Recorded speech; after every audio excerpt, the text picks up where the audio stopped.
leçons concernant cette femme.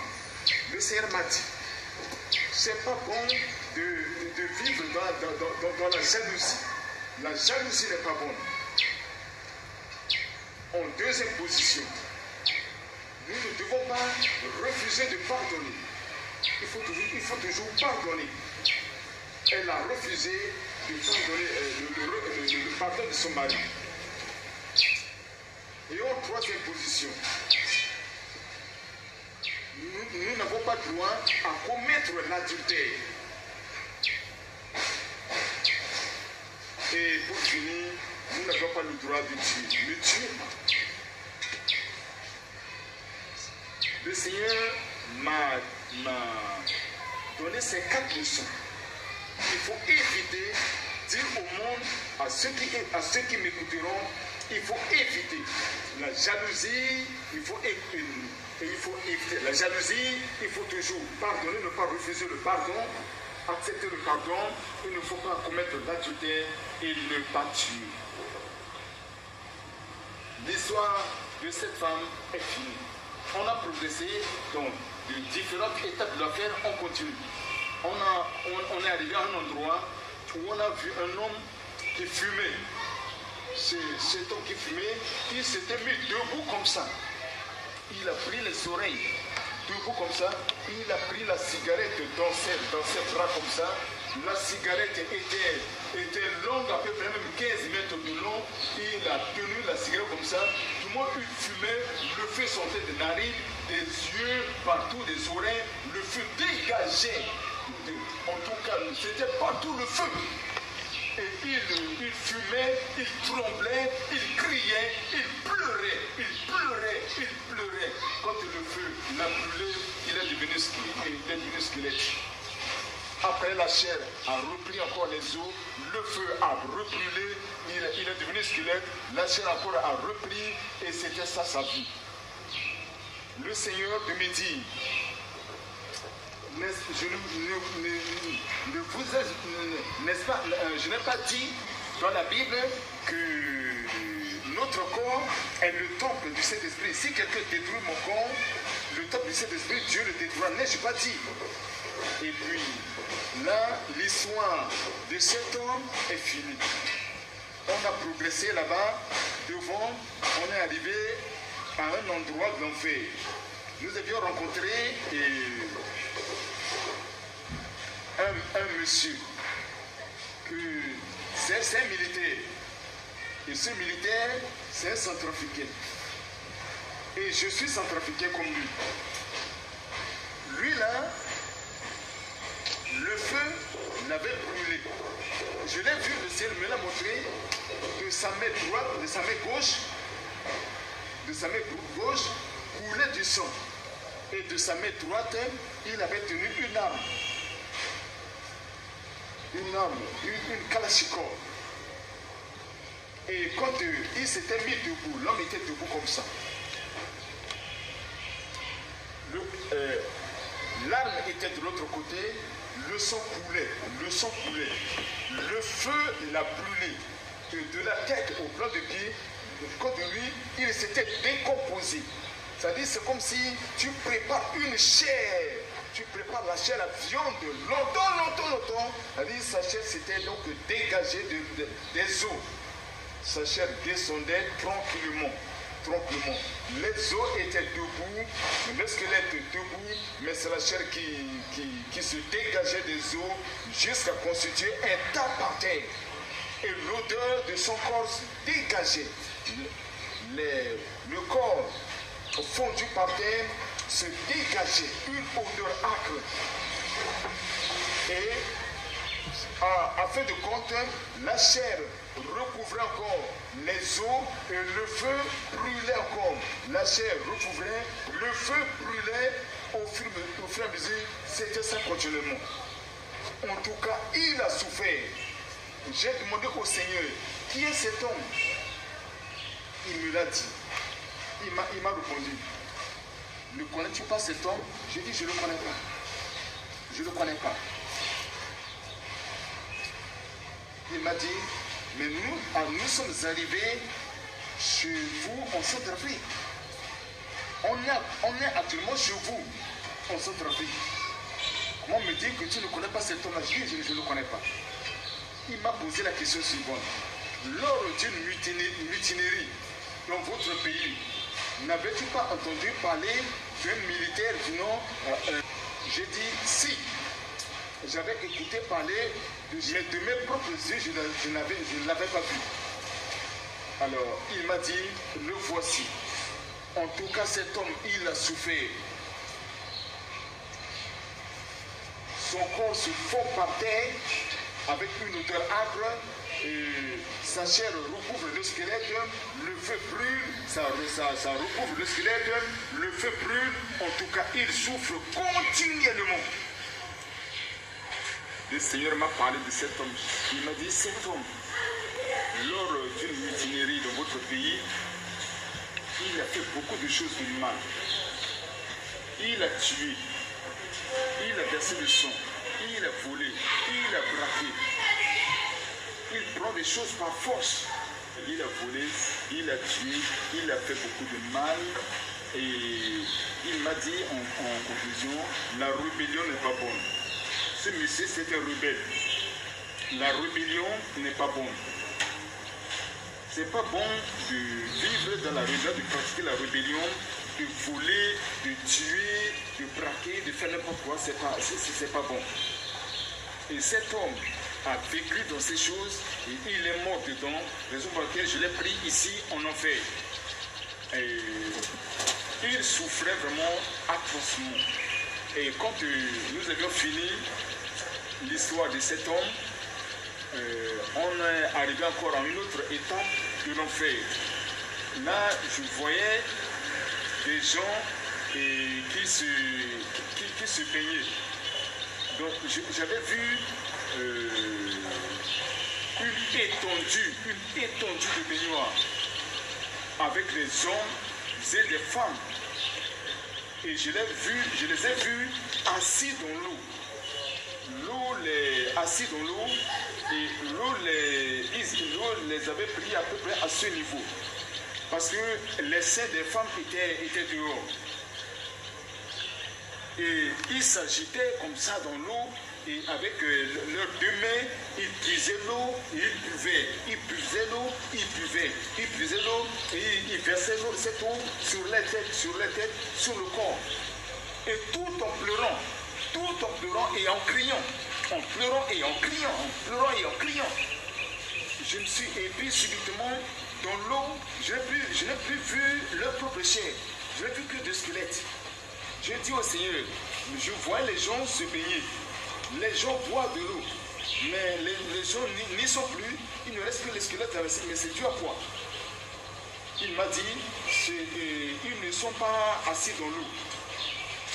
Ils sont assis dans la boisson. Ils boivent la boisson, ils se baignent dans la boisson, et c'est la boisson qui le brûle actuellement. Ils crient des douleurs de la boisson. La boisson que nous prenons ici bas sur la terre sont des jus qui sont une boisson douce ou des vins qui sont doux, ainsi de suite. Mais là-bas, ces boissons sont transformées en feu, en boisson de feu.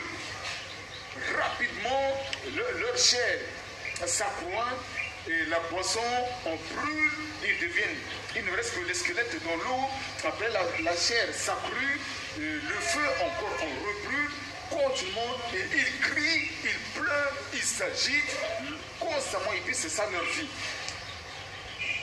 Le Seigneur me dit, n'ai-je pas dit dans ma parole que les ivrognes n'hériteront point le royaume de Dieu? Voilà comment ils souffrent.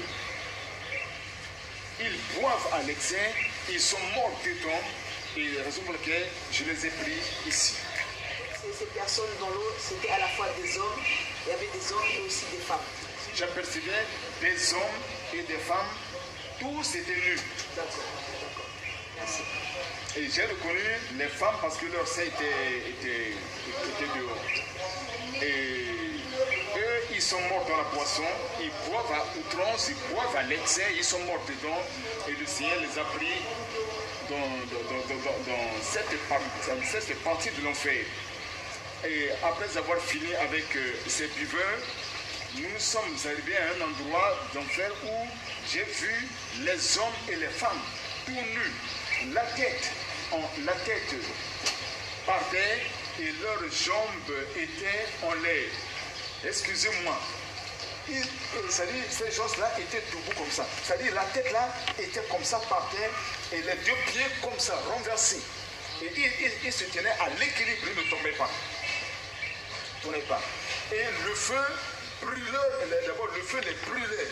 Leurs pieds étaient comme, leur chair était comme la chair, leur chair périssait, se décomposait de la plante des pieds qui est en l'air jusqu'à la tête. Et leur odeur dégageait une odeur âcre, insupportable. Et leur tête, de la tête, c'est-à-dire les squelettes trottinaient partout, partout. À fait de compte, et quand la chair recouvrait les os, le feu en brûlait, la chair recouvrait les os, le feu en brûlait continuellement, et c'était ça leur vie, une vie continuelle, une vie sans limite, sans fin. Alors, j'ai dit, Seigneur, quels sont ceux qui ont la tête par terre, les pieds en l'air, mais quels sont ces choses-là? Il m'a dit, là, ce sont les adultères, les débauchés, les impudiques, les incestes, les homosexuels, l'animosité. C'est-à-dire, il y a différentes sortes de relations sexuelles. Ces gens-là, des fois, il y en a parmi eux qui ont couché avec leurs enfants, leurs papas, les frères et sœurs sont couchés, ainsi de suite. D'autres ont couché avec les animaux, ainsi de suite. D'autres des relations sexuelles illégales, ainsi de suite. D'autres n'ont pas de femmes, ils sortent avec d'autres femmes, d'autres ils ne sont pas mariés, ils sont célibataires, mais ils vivent dans l'impudicité totale. C'est ça, ils sont morts dedans. C'est pour laquelle je les ai pris ici, dans cette partie de l'enfer. Et le Seigneur me dit, c'est pas bon de vivre dans toutes ces choses-là. L'adultère, débauche, l'impudicité, l'inceste, l'animosité. Et en tout cas, il nous faut éviter toutes ces choses. Et quand on a fini cette partie de l'enfer, on a progressé, arrivé à un endroit, j'ai vu un four. J'ai vu un four. Ce four était si grand. C'est pas bon de vivre dans toutes ces choses-là. L'adultère, débauche, l'impudicité, l'inceste, l'animosité. Et en tout cas, il nous faut éviter toutes ces choses. Et quand on a fini cette partie de l'enfer, on a progressé, arrivé à un endroit, j'ai vu un four. J'ai vu un four. Ce four était si grand, et avec des hommes et des femmes dans ce four-là. Et il y avait le feu dans ce four. Un feu rouge. Il y avait des hommes et des femmes qui vivaient dans ce feu-là. Et dans ce feu, eux aussi, ils criaient. Ils criaient, ils pleuraient, ils criaient, ils pleuraient. Le feu les brûlait. Et devant eux, je voyais, il y avait des gens qui faisaient des pratiques. Il y avait des feux qui ne brûlaient pas, des chapelets, des bougies, des chaînettes, des os, n'importe quel coin. Ils faisaient des pratiques que je ne pouvais pas, en tout cas, tout en décrire. Dans ce feu-là, avec des cris et avec des pleurs. J'ai demandé au Seigneur quels sont ces gens qui sont dans ce four, qui crient, qui pleurent, qui font des pratiques là. Il me dit, c'est là, ça c'est l'endroit des magiciens. Des magiciens, des sorciers, des praticiens, ceux qui font des pratiques occultes, les magiciens, des pratiques occultes de magie, les féticheurs, les devins, les sorciers. Ça c'est leur endroit. Et tout ce qui pratiquait ici-bas sur la terre, ils ont pris ces objets pour aller en pratiquer en enfer Et avec des cris et avec des pleurs, en tout cas, ils étaient rouges. Leur couleur était totalement rouge. Tu ne pouvais pas apercevoir leur propre couleur. Ils n'étaient que rouges. La couleur de la flamme. Et avec des détournements de l'enfer, continuez comme ça. Et dès qu'on a fini avec cette partie de l'enfer, et la dernière partie de l'enfer, c'était un feu, un lac de feu. Un lac de feu. Le lac était si grand et avec des hommes à l'intérieur. Quand un bruit tonnait, les gens sortaient de l'eau. Et quand les gens sortaient de l'eau, après le détournement de ce feu, les gens sortaient de l'eau, je n'apercevais que le cou et la tête. Le corps là, je n'ai pas vu. Ça restait dans l'eau. Mais le cou et la tête sortaient, et rien qu'avec la bouche, la voix, pour les aider aussi à crier, à pleurer, à se lamenter, et puis ils repénétraient, le cou et la tête rentraient dans l'eau. Et puis ça sortait. Et ils criaient, ils pleuraient, ils criaient, ils pleuraient, ils rentraient dans l'eau. C'est ça leur demeure éternelle. J'ai dit, Seigneur, qui sont ces gens-là? Le Seigneur me dit que sont les athées. Ceux qui n'ont jamais cru, ceux qui n'acceptent pas la parole de Dieu, ceux qui disent que Dieu n'existe pas, chez eux, l'église n'a pas de sens, l'histoire de Dieu, ce n'est pas leur problème, et puis c'est fini. Là, c'est leur endroit. Et j'ai cette occasion pour nous dire qu'il faut exploiter ce témoignage. Il faudrait que nos parents connaissent Dieu. Il faut les aider à connaître Dieu, à ne pas mourir dans leur propre péché. Et Dieu existe. Dieu est réel. La parole de Dieu n'est pas en tout cas une histoire flattante. C'est une réalité. Et quand nous avons fini avec l'enfer, avec la dernière partie, que s'est-il passé? Excusez-moi, vous avez parlé des athées donc, qui sont en enfer. Ce sont donc des personnes qui ont quand même écouté la parole, mais qui ont rejeté Jésus-Christ. Ceux qui ont rejeté, qui ont eu l'occasion d'écouter. Merci.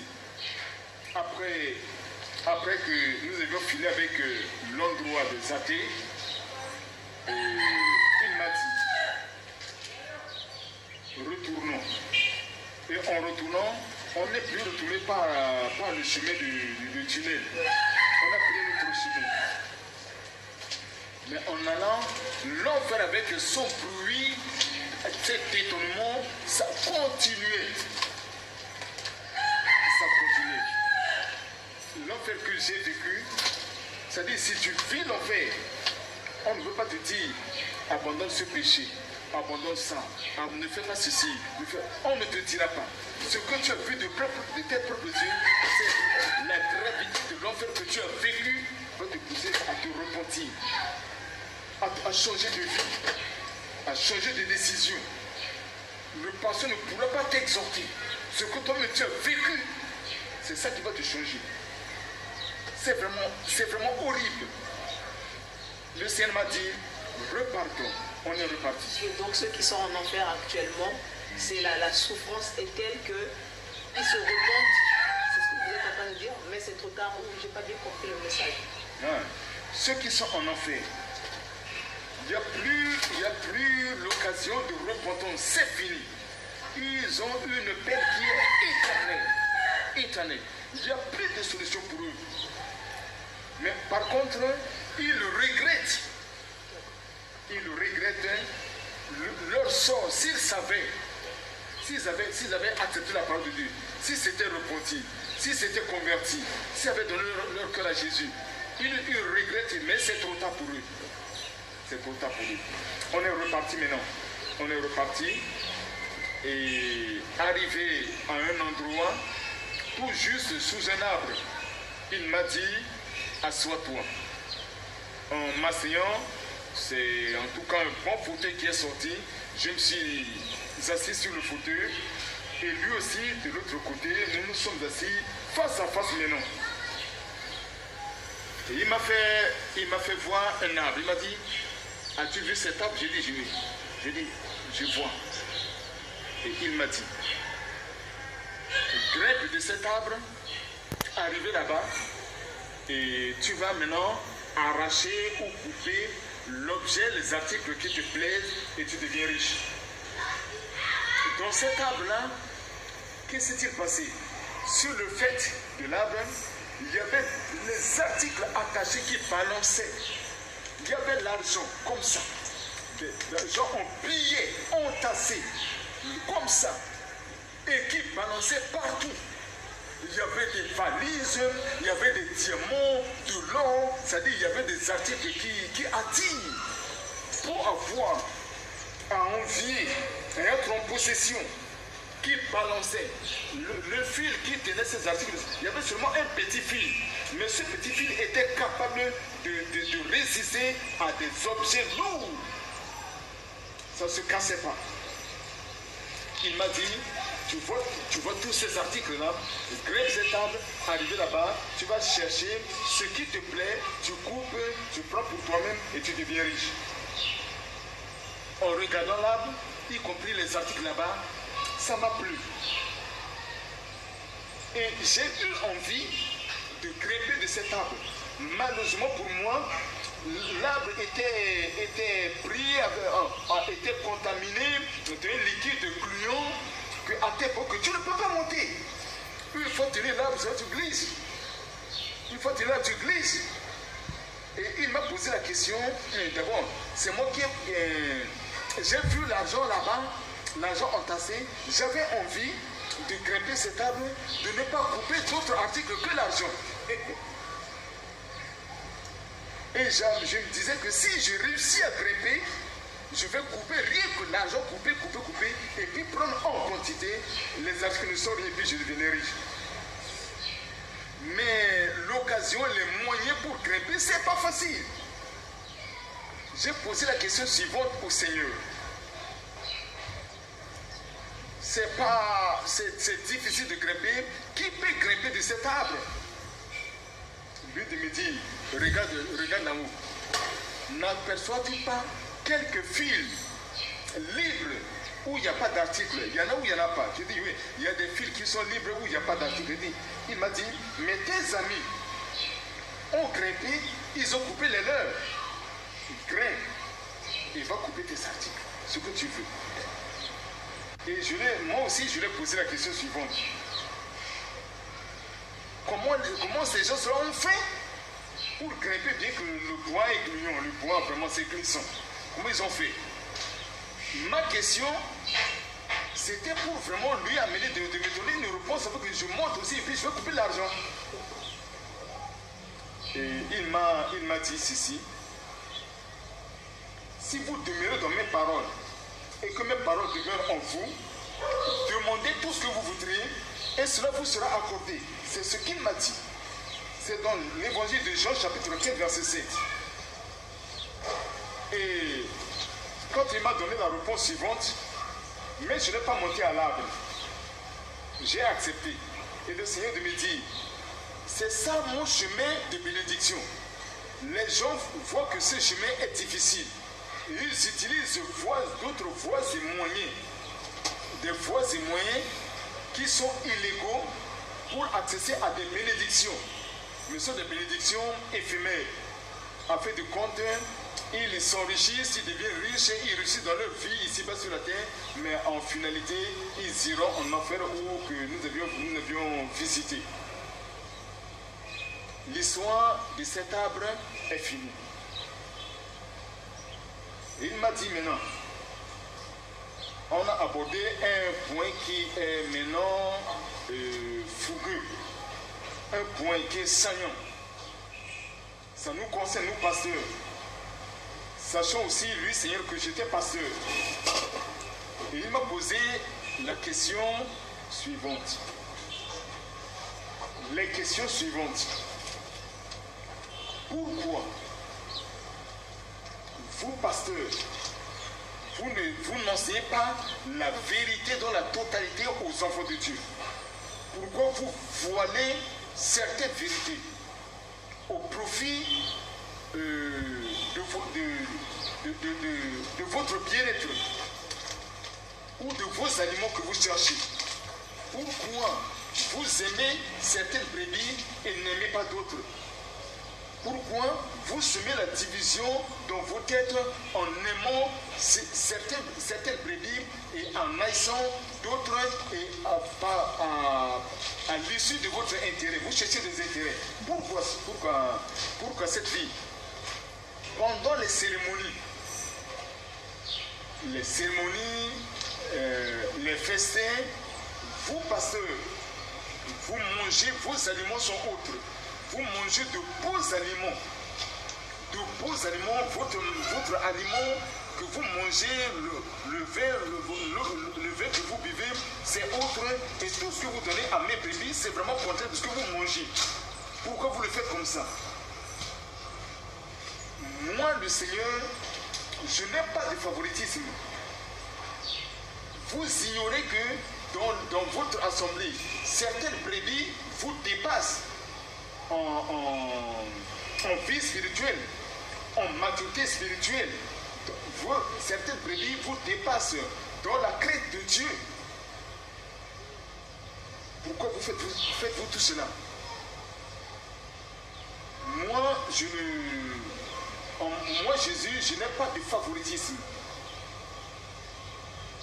Et je ne vous donne pas les notes comme donnent les professeurs d'école. Et après avoir dit ceci, il m'a présenté un tableau.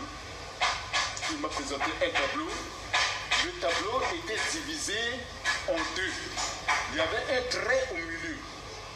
Et ce trait partageait des noms qui sont en bas et des noms qui sont au-dessus.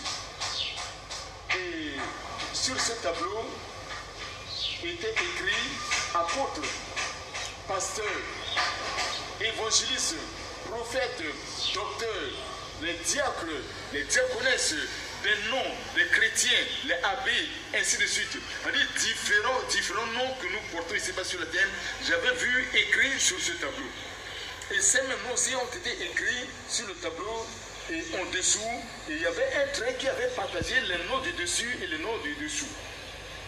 Et le Seigneur m'a posé la question suivante. Entre les noms qui sont au-dessus et les noms qui sont en dessous, quels sont les noms qui sont les plus nombreux? Je lui ai répondu que les noms du dessous sont plus nombreux que ceux du dessus.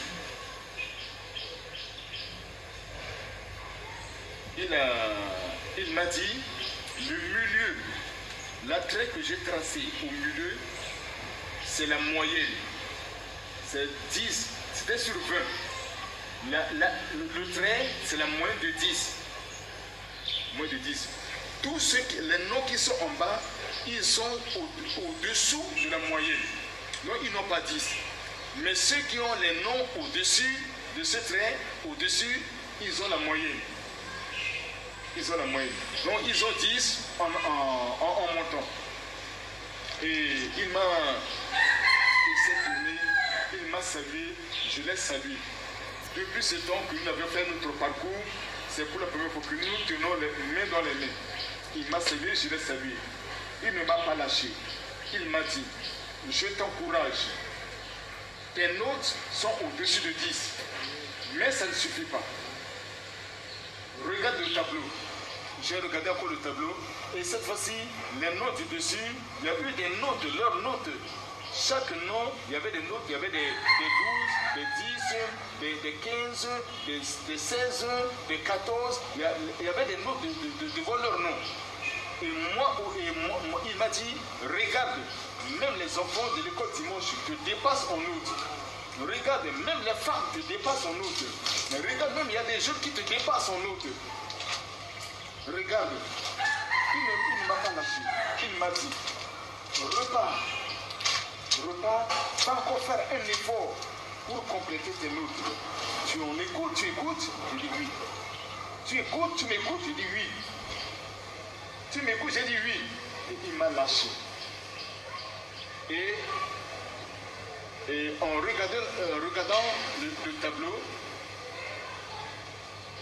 et il m'a fait voir la note de mon épouse. Ma femme avait 8. Et sa note était en dessous. Et ceux qui ont des notes en dessous, ceux-là sont destinés à l'enfer. Il n'y a rien à faire. Il n'y a pas de favoritisme. Tout cela, que ce soit apôtre, que ce soit prophète, que ce soit pasteur, évangéliste, docteur, quoi, des noms, chrétiens, diaconesse, toutes ces appellations, ceux qui ont ces notes qui sont en dessous de 10, ceux-là iront tranquillement en enfer. Il n'y a pas de favoritisme. Et ma femme y figure parmi ceux qui n'ont pas la moyenne. Elle a 8. Et dans mon cœur, ça m'a indigné. Et ça m'a fait beaucoup de la peine. Elle a 8, il lui manquait 2 points pour atteindre 10. Et je me suis dit à l'intérieur, si elle avait quand même ces 2 points supplémentaires, elle serait admise. Elle n'ira pas en enfer. Moi où je me plaignais dans le cœur, et le Seigneur a pris ce que mon inquiétude du cœur, il m'a fait voir cela. Il m'a dit, qu'est-ce que tu dis? Tu dis qu'il te manque encore, qu'il manque à ta femme encore 2 points. Quand il m'a posé la question suivante, mais moi-même je me suis dit, mais je me suis inquiété dans mon cœur. L'inquiétude était dans mon cœur. Le souci était dans mon cœur. Je ne l'ai pas dit de ma propre bouche. Mais il prend ce qui est dans mon cœur pour m'extraire, pour me faire savoir cela. Et en me faisant savoir ce qui était dans mon cœur, je l'ai encore créé encore davantage, le Seigneur. Oh, il est vraiment Dieu. Il est vraiment Dieu, il est formidable. Ce qui est dans notre cœur, le Seigneur connaît, même sans que nous le disions. Et il m'a dit, comme tu t'inquiètes des 2 points de ta femme, et tu te dis, 2 points, il ne reste pas grand chemin, que 2 chemins, deux petits points. Je vais te montrer la manière que j'ai noté les gens, et que les gens certains ont des moyennes, et d'autres ont monté leurs moyennes. Je vais te montrer comment j'ai noté ces gens-là. Il m'a fait voir un sérum. Un sérum debout. Et le sérum avait, pas sérum en plastique, mais en bouteille. Et il a réglé le sérum. Et j'étais là assis, et je voyais comment, longtemps, une petite goutte tombe au fond de la bouteille. Longtemps encore, une petite goutte tombe au fond de la bouteille. La bouteille était à peu près de cette grosseur. Et la longueur était à peu près de cette hauteur. La petite goutte, ça tombe ici. Longtemps après, une petite goutte tombe. Et le Seigneur me dit, quand tu réussis, quand une personne réussit à remplir une bouteille de cette grosseur-là, tu lui donnes 1 point. Si la personne remplit la seconde bouteille, elle a 2 points. Si elle remplit la 3e bouteille, elle a 3 points. Pour chercher à atteindre 10. C'est de cette manière que j'ai noté les gens et que tu vois, plusieurs ont échoué et que un petit nombre est au-dessus de la moyenne.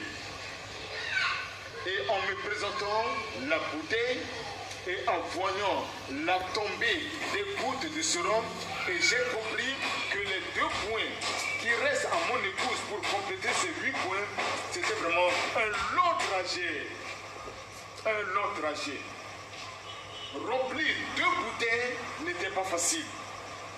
Et il m'a fait maintenant connaître l'explication des gouttes. Il m'a dit, les gouttes d'eau qui tombent, ce sont vos bonnes œuvres. Quand tu souffres pour le Seigneur, tu investis pour le Seigneur, tu donnes pour le Seigneur, tu te sacrifies pour le Seigneur, tu as été persécuté pour le Seigneur, tu as souffert pour le Seigneur, et que tu n'as pas relâché, c'est le sérum qui tombe. C'est le sérum qui tombe, c'est le sérum qui tombe. Toutes tes souffrances pour le Seigneur, tes sacrifices pour le Seigneur, c'est le sérum qui tombe. Donc il nous faut vraiment, ici-bas sur la terre, poser de bonnes œuvres. Poser de bonnes œuvres pour espérer ou s'attendre à une place honorable à la droite de notre Seigneur. Il nous faut vraiment investir. Il faut donner notre vie en sacrifice. Il faut mouiller le maillot et supporter les souffrances et investir en argent, investir encore, nous sacrifier pour l'avancement de l'œuvre de Dieu. C'est de cela que nous allons donc rapidement progresser en complément de notre sérum. Et nous serons admis dans le rang de Dieu et être à la droite de notre Seigneur. Donc, ceux qui ont accepté Jésus-Christ dans leur vie comme leur Seigneur et Sauveur, donc baptisés par l'immersion, ceux-là même, ils sont sauvés, n'est-ce pas? Ils sont sauvés. Leur moyenne, elle est de 10, ou sinon pas les œuvres. Si certaines personnes se contentent juste, voilà, c'est le Seigneur Jésus-Christ est mon Seigneur et Sauveur, il est mon maître, mais ils ne font pas, ils n'investissent pas financièrement dans le royaume, ils n'investissent pas énormément dans la prière, etc. Et si les œuvres sont très limitées, que se passe-t-il? Oui, merci pour cette question pertinente. Et je ne peux pas m'aventurer dans le jugement de Dieu.